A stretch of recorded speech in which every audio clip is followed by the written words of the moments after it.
नमस्कार सुधी एवं गणिजनों, एक बार फिर श्रीमद् वाल्मीकि रामायण की ज्ञान, कर्म, सत्संग और भक्ति की इस मंदाकिनी में मैं कुसुम शर्मा आप सभी का बहुत बहुत अभिनंदन करती हूँ, स्वागत करती हूँ और मुझसे जुड़ने के लिए मैं अपना आभार प्रदर्शित करती हूँ। भक्तों, सुधीजनों, आपने पिछले सर्ग में देखा, आपने पिछले एपिसोड में देखा कि विश्वामित्र जी जो कि एक ब्रह्म ऋषि बनने का प्रयास कर रहे हैं, जब उन्होंने देखा कि क्षत्रिय बल में तो कोई बल है ही नहीं, मुख्य बल तो ब्रह्मत्व प्राप्त करने पर है, ब्राह्मणत्व प्राप्त करने पर है, तो उन्होंने उसके लिए तपस्याएं शुरू कर दी। और उनकी तपस्या देख कर के ब्रह्मा जी आए और उन्होंने कहा, हे राजऋषि, आप महान तपस्वी हैं।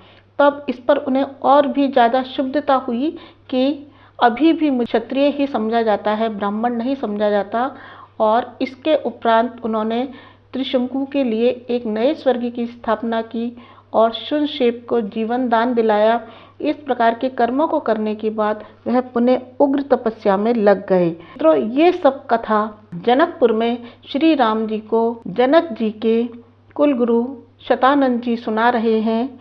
तो इस प्रकार हम इस कथा को आगे ले चलते हैं आपके साथ। अब आगे 29वें सर्ग में हम देखते हैं कि विश्वामित्र जी जो क्षत्रिय थे, राजा थे, उन्हें ब्राह्मणत्व को प्राप्त करने में, इस लंबी यात्रा में उन्हें क्या क्या परेशानियां उठानी पड़ी, किस किस प्रकार उनकी परीक्षाएं हुई और किस प्रकार वो ब्रह्म ऋषि कहलाए।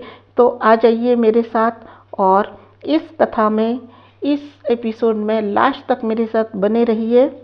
वे पुष्कर में तपस्या में पुनः निरत हो गए, पुनः तपस्या में लग गए और स्नान करने के बाद एक बार संपूर्ण देवता फल देने की इच्छा से उनके पास आए। तो उन्होंने कहा कि हे मुनि, आपका कल्याण हो, अब तुम अपने शुभ कर्मों से, अपने तप इत्यादि से अब आप ऋषि हो गए हैं, यानी आप ऋषित्व भाव को प्राप्त हो गए हैं, राजभाव से हट करके ऋषि हो गए हैं। तब एक बड़ी सुंदर घटना घटी कि वहाँ पर परम सुंदरी मेनका पुष्कर में स्नान करने आई और उसके रूप और सौंदर्य को देख करके विश्वामित्र जी काम के अधीन हो गए और इस प्रकार बोले कि अरे अप्सरा, तेरा बहुत बहुत स्वागत है, तू मेरे ही आश्रम में रह। इस प्रकार उसके साथ आश्रम में रहते हुए उन्हें 10 वर्ष बीत गए। और जब 10 वर्ष बीत गए, बड़े सुख से मेनका के साथ उनके का समय निकला, तब उन्हें जब पुनः स्मृति आई तो स्वयं में बहुत लज्जित हुए और चिंता और शोक से डूब गए।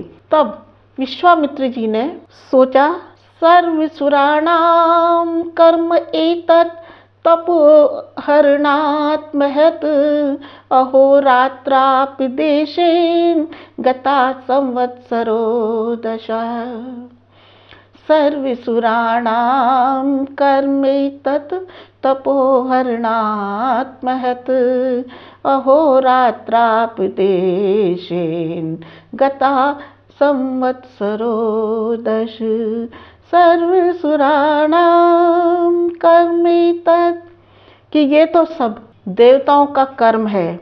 मेरे महान तप का हरण करने के लिए उन्होंने ये प्रयास किया है, इस मेनिका को भेजा है और इस प्रकार से मैं काम के अभिभूत हो गया हूँ और मेरे 10 वर्ष एक दिन और रात के समान ही बीत गए और मेरी इस तपस्या में भारी विघ्न उत्पन्न हो गया।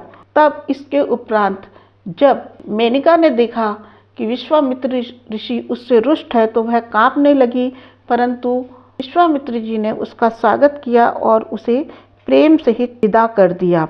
इसके बाद उन्होंने फिर कठोर तप आरंभ किया और जब सब देवताओं ने, ऋषियों ने परस्पर मिलकर के ये देखा कि ये पुनः कठोर तप कर रहे हैं, तब उन्होंने ब्रह्मा जी से इस प्रकार कहा कि अब इन्हें महर्षि की पदवी प्रदान कर दी जाए, अब इन्हें ब्रह्म ऋषि की पदवी प्रदान कर दी जाए। तो उनकी बात सुनकर ब्रह्मा जी विश्वामित्र जी के पास आए और कहने लगे महर्षि स्वागतम वत्स तपसोग्रेण तोषित है महत्वम ऋषि मुख्यत्वम ददामि तव कौशिक। महर्षि स्वागतम वत्स तपसोग्रेण तोषित है महत्वम ऋषि मुख्यत्वम ददामि तव कौशिकम। किस प्रकार बोले ब्रह्मा जी विश्वामित्र जी से कि महर्षि तुम्हारा स्वागत है, हे वत्स कौशिक, मैं तुम्हारी इस प्रकार की उग्र तपस्या से बहुत प्रसन्न हूँ और मैं तुम्हें ऋषियों में श्रेष्ठ पद प्रदान करता हूँ, तुम्हें श्रेष्ठ ऋषि महर्षि का पद प्रदान करता हूँ।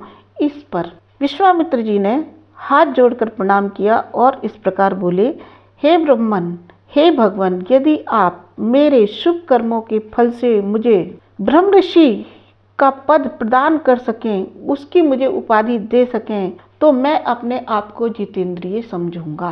क्या कहा उन्होंने कि यदि आप मुझे ऋषि की जगह ब्रह्म ऋषि यानी ब्राह्मण जो ऋषित्व को प्राप्त हो गया है इस प्रकार की उपाधि दें, तो मैं अपने आप को तब समझूंगा कि मेरा तप जितेंद्रिय है, मैंने अपनी समस्त इंद्रियों को जीत लिया है।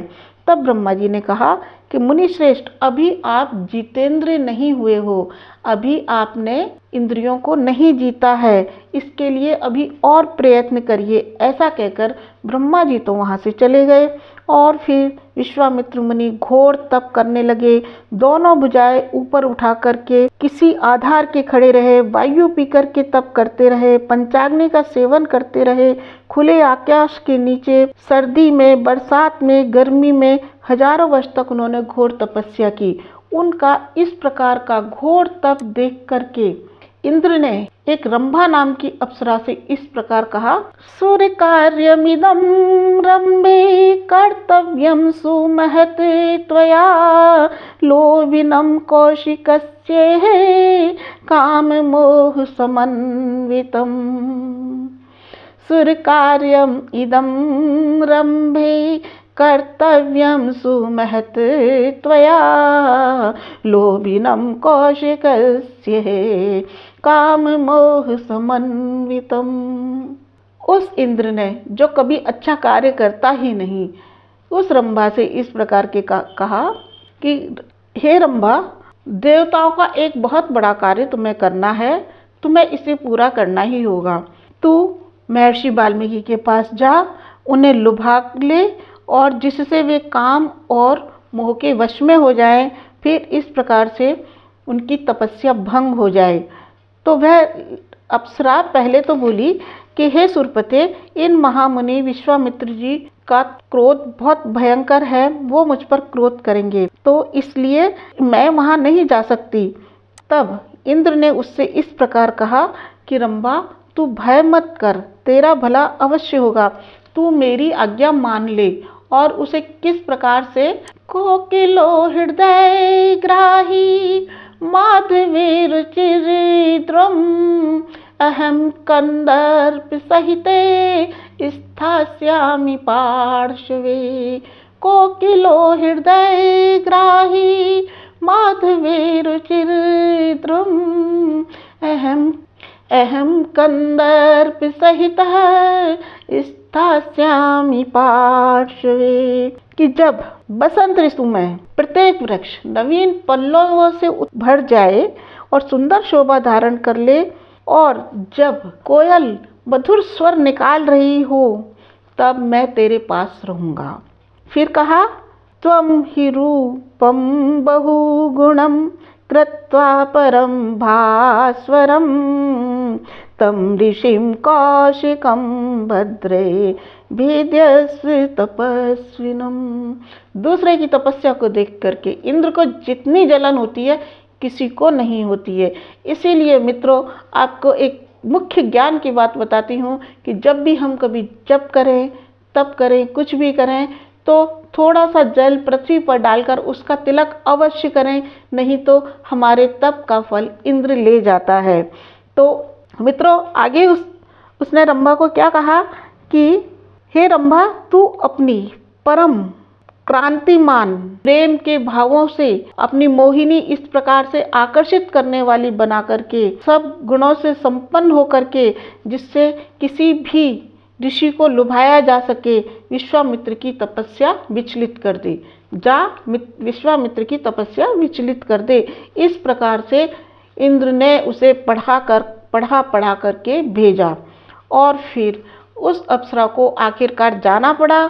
और रंभा ने फिर, जब कोयल मधुर भाषा बोल रही थी, तब जब मीठी बोली बोलते हुए विश्वामित्र ने सुना और तभी सामने रंभा को देखा, तो मुनि को एक क्षण में इंद्र का कुछ समझ में आ गया और उन्होंने रंभा को शाप दिया कि अरे दुर्भगे, सुभगे कहते हैं अच्छी स्त्री को। तो मुनि ने क्या कहा, अरे दुर्भगे, अरे दुष्ट स्त्री, मैं काम और क्रोध पर विजय पाना चाहता हूँ और तू आकर के मुझे लुभाना चाहती है, अपने हाव भाव दिखाना चाहती है, मुझे अपने ऊपर मोहित करना चाहती है। तेरे इस अपराध के कारण जा तू 10,000 वर्षों तक पत्थर की प्रतिमा बन जा। इस पर रंभा कांपने लगी और तत्क्षण पत्थर की प्रतिमा बन गई। और जब इंद्र ने और कंदर्प ने देखा कि महर्षि को बहुत क्रोध है और उन्हें जैसे ही हमारा पता चलेगा तो हमें भी श्राप मिलेगा, तो वो दोनों वहाँ से पलायन कर गए। और इस प्रकार मुनि को अभी भी चित्त में शांति नहीं मिली, क्योंकि जब तप करने के बाद, तप करते समय अगर हम किसी को पर क्रोध कर बैठते हैं तो तपस्या का फल नष्ट हो जाता है। तो मुनि को लगा कि अभी मेरी इंद्रियां काबू में नहीं आई है, क्रोध से मेरी तपस्या का नाश हो गया है। अब मैं ना तो क्रोध करूंगा, ना किसी भी अवस्था में किसी से बोलूंगा। अब मैं 100 वर्षों तक श्वास भी नहीं लूंगा और इंद्रियों को सुखाकर और इंद्रियों को जीतकर इस शरीर को ही सुखा डालूंगा। चाहे अनंत वर्ष बीत जाए, मैं घोर तपस्या अवश्य करूंगा। अब यहाँ से 65वां सर्ग शुरू होता है मित्रों, और आगे आप सुनिए कि विश्वामित्र जी ने और भी अधिक घोर तपस्या की और उसका क्या परिणाम निकला। बोलिए जय श्री राम मेरे साथ, जय श्री राम। तब फिर शतानंद जी ने राम जी से आगे कहना शुरू किया कि 1 सहस्त्र वर्षों तक मौन व्रत धारण करके वह दुष्कर तपस्या में लगे रहे। बीच बीच में बहुत से विघ्न आए, आक्रमण किया, परंतु क्रोध को उन्होंने अंदर नहीं घुसने दिया। मित्रों, जब तक इंसान के मन में क्रोध होता है तब तक वह ब्रह्मत्व भाव को ग्रहण नहीं कर सकता। यहाँ हमें ये जानना जरूरी है कि यदि हम ब्राह्मण बनना चाहते हैं, ब्राह्मत्व भाव को ग्रहण करना चाहते हैं, तो हमें अपनी इंद्रियों पर कंट्रोल करना होगा, उनको वश में लाना होगा।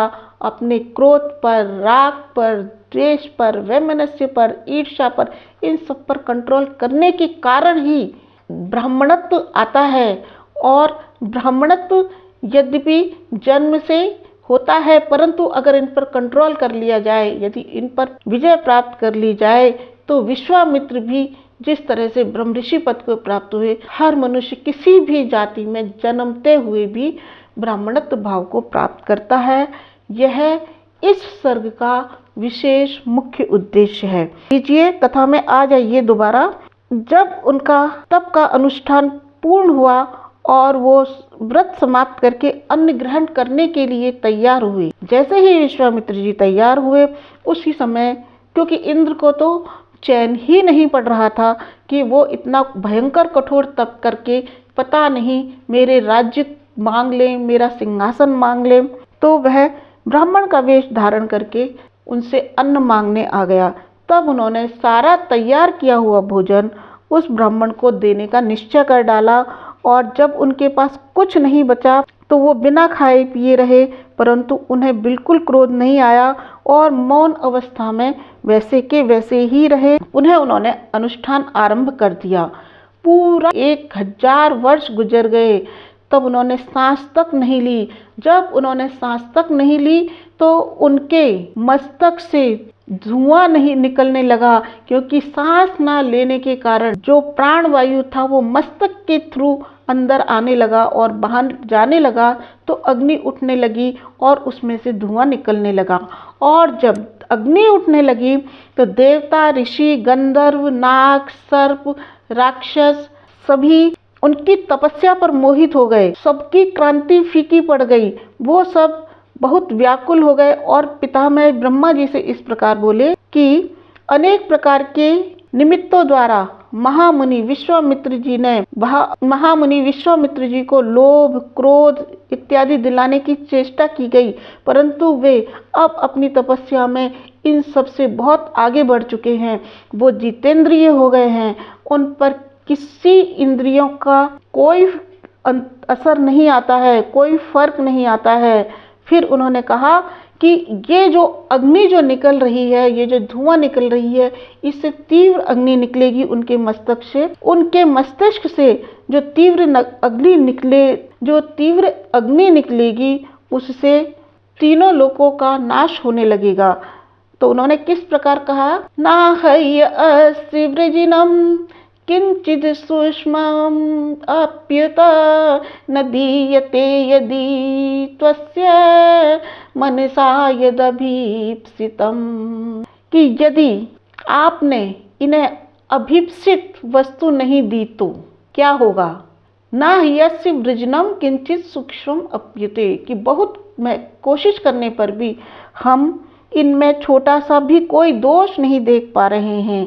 यदि इन्हें इनकी मनचाही वस्तु नहीं दी गई तो विनाश्यति त्रैलोक्यम तपसा सचराचरम व्याकुलाश्च दिशः सर्वा न च किंचित प्रकाशते।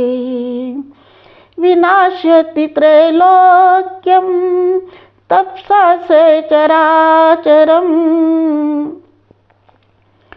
कि हमें इनकी तपस्या में कोई दोष नहीं दिखाई दे रहा, और आपने इनकी मनचाही वस्तु यानी ये जो ब्रह्म ऋषित्व के पद को प्राप्त करना चाहते हैं, अगर आपने नहीं दिया तो इनके मस्तिष्क से निकलने वाले धुएं से सारी दिशाएं आच्छादित हो जाएंगी और कुछ भी नहीं सूझेगा।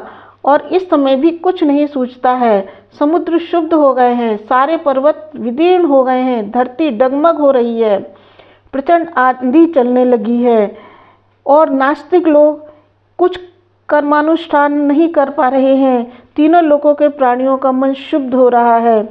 महर्षि के तप से सूर्य की प्रभा भी फीकी पड़ गई है, सब क्रांतिहीन हुए जा रहे हैं। तो इसलिए इन्हें यदि ये इंद्र पद भी चाहे तो वो भी इन्हें दे दिया जाए, इनकी अभिलाषा पूर्ण करी जाए। तब इस प्रकार सभी देवताओं की सहमति होने पर ब्रह्मा जी विश्वामित्र जी से इस प्रकार बोले, हे ब्रह्म ऋषि, आपका स्वागत है। आपकी तपस्या से सभी बहुत संतुष्ट हुए। अब आपने उग्र तपस्या करके ब्राह्मणत्व को प्राप्त कर लिया है। अब आप ब्राह्मण हो गए हैं, आप में क्षत्रित्व का पूर्ण अभाव हो गया है और अब आप ब्रह्म ऋषि हैं।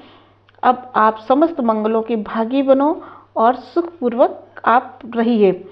तब ये सब बातें सुनकर के समस्त देवताओं को वहाँ उपस्थित देख करके विश्वामित्र जी ने प्रणाम किया और इस प्रकार कहा कि यदि मुझे आपकी कृपा से प्रभु ब्राह्मणत्व मिल गया है, दीर्घायु प्राप्त हो गई है, तो ओंकार, वषट्कार, चारों वेद स्वयं आकर के मेरा वर्ण करें और क्षत्रिय वेद, ब्रह्म वेद के ज्ञाताओं में भी जो सबसे श्रेष्ठ हैं वह ब्रह्म ऋषि वशिष्ठ जी आकर के मुझसे खुद ऐसा कहें कि मैं ब्राह्मणत्व को प्राप्त हो गया हूँ, तब मैं समझूंगा कि मेरा मनोरथ पूर्ण हो गया।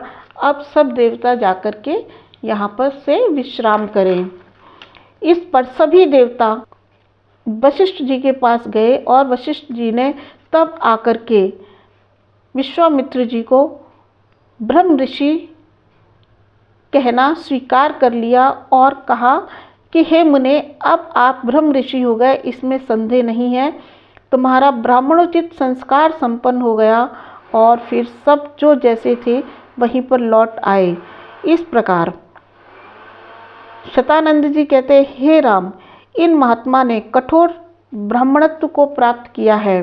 कठोर तप करके इन्होंने परम पराक्रम और परम सिद्धियां हासिल की हैं। इस प्रकार श्री राम और लक्ष्मण के समीप विश्वामित्र जी से हाथ जोड़ करके महाराज जनक जी ने जब ये सारी कथा शतानंद जी के मुख से सुनी तो उन्होंने कहा कि हे ब्राह्मण, आपने मुझे दर्शन देकर के पवित्र कर दिया है। आपके गुण तो सदा ही माप और संख्या से परे हैं, परंतु अब सूर्यदेव ढलने लगे हैं। कल आप मुझे प्रातःकाल फिर दर्शन दें। उस समय मिथिलापति विदेहराज जनक ने मुनिश्रेष्ठ विश्वामित्र जी से ये सब बातें कही और अपने बंधु बांधवों सहित उनकी परिक्रमा की और वे चले गए। अगले सत्र में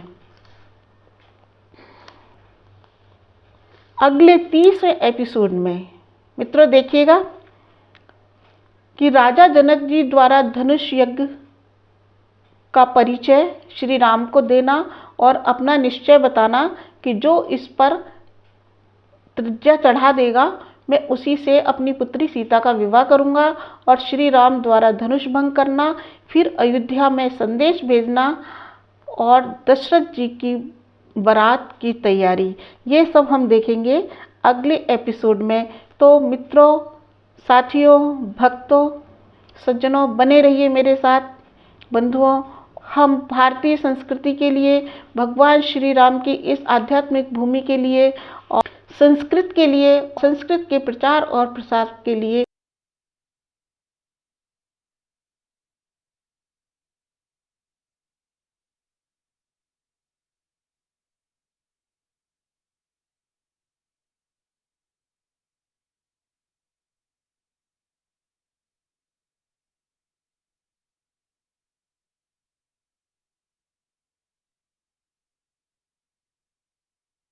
तुरंत आप क्लिक करें, तो सब्सक्राइब करें, अपने साथियों को शेयर करें, मेरे साथ बने रहें इस चैनल पर। हर एपिसोड में आपका यहाँ तक मेरे साथ आने के लिए बहुत बहुत धन्यवाद। जय श्री राम, जय भारत।